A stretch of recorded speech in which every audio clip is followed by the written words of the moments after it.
Díaz, pertenezco a la Facultad de Ciencias Jurídicas y Políticas, Escuela de Derecho, Universidad Bicentenaria de Aragua. Hoy les vengo a presentar lo que es la argumentación y la lógica jurídica. Mi tutora es Romeli Petit y la cátedra pertenece a Oratoria Jurídica. La siguiente presentación se basa en explicar debidamente los términos de la argumentación y la lógica jurídica, además de explicar los tipos de argumentación, los debates, el lenguaje jurídico y el lenguaje jurídico. Luego se explicará de manera reflexiva todo el contenido visto en esta presentación. Por favor, mucha atención con lo que viene a continuación. La argumentación lógica y jurídica es considerada un proceso cognitivo teórico y práctico que se realiza mediante la injerencia e inferencia jurídica coherente, adecuada y teológica, fundada en la razón y con conocimiento idóneo sobre el objeto de la argumentación. Puede decirse que es una estructura que se cimienta en la lógica de las palabras desde su orden y redacción de la norma. En este sentido, la lógica jurídica contribuye a purificar, integrar y ordenar el lenguaje jurídico con entendimiento e interpretación de los casos y textos jurídicos desde una visión lógica y válida. Continuaremos con los tipos de argumentos. Está el argumento deductivo. Es aquel en el que la conclusión se deriva necesariamente de las premisas. A este tipo de argumentos se le puede aplicar la característica de ser válido o no válido. Un ejemplo de este tipo de argumento es el siguiente. Todas las estrellas tienen luz propia. El Sol es una estrella, por lo tanto, el Sol brilla con luz propia. Por otra parte, están los argumentos inductivos. Estos parten de la observación de una característica que se encuentra en varios casos concretos que pertenecen a una misma clase para generar a todos los miembros de la clase la relación entre las premisas.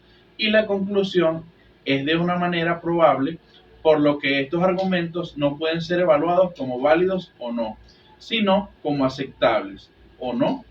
Un ejemplo de este argumento inductivo es el siguiente.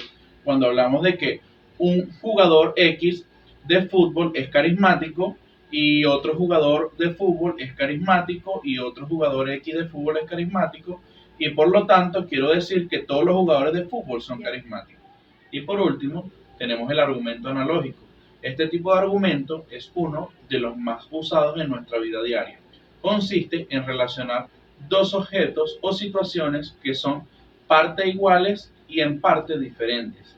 Un ejemplo de este argumento analógico es cuando realizamos expresiones como tus ojos son como dos luceros.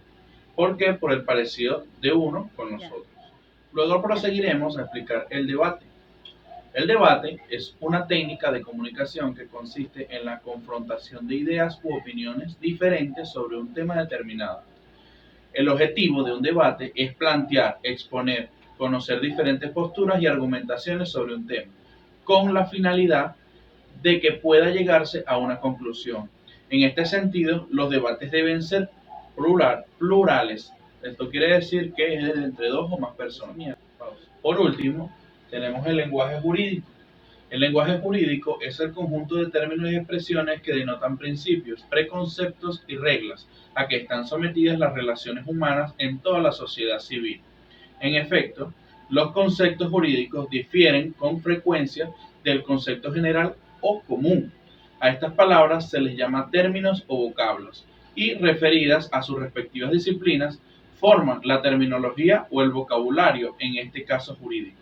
La mayor parte del vocabulario jurídico proviene del latín, como las palabras abogado civil, delincuente, equidad, legítimo, sanción, usufructo o entre otras. Incluso, debido a la influencia universal del latín, es posible encontrar algunas semejanzas con otras lenguas. El derecho, como ciencia, tiene su propio lenguaje. El jurista utiliza enunciados quizás inusuales para el ciudadano común, por no estar vinculado con la ciencia jurídica. Para finalizar la reflexión con el tema propuesto, hace referencia a la argumentación jurídica y la lógica jurídica, los tipos de argumentación, el debate, el lenguaje jurídico que vimos con anterioridad, debido a que son la base de toda aquella persona que está interesada en estudiar la carrera del derecho. ya que la Facultad de Ciencias Jurídicas y Políticas se centra en el análisis y la comprensión de la información para dar un sentido más allá de la filosofía y la sociología a la doctrina de las leyes en el caso de Venezuela, por ejemplo. Por otra parte, el análisis de los contenidos presentados señala la profundidad y la lógica del tema, sin escaparse del tema principal, que es el derecho. Se puede observar cómo en cada uno de los tópicos ya antes presentados existe una estructura y una coherencia dentro de la esfera del mundo jurídico. Es por eso que deja un importante mensaje de cómo expresarse públicamente de una manera argumentativa, logrando así destacar de manera excelente cada una de las cualidades del orador, según sea el caso. Para finalizar, les dejo como fuente los autores relacionados con la investigación y recuerden, mi nombre es Daniel Díaz, de la Facultad de Ciencias Jurídicas y Políticas, Escuela de Derecho, Universidad Bicentenaria de Aragua. Espero que le den like al video y compartan. Gracias por su atención.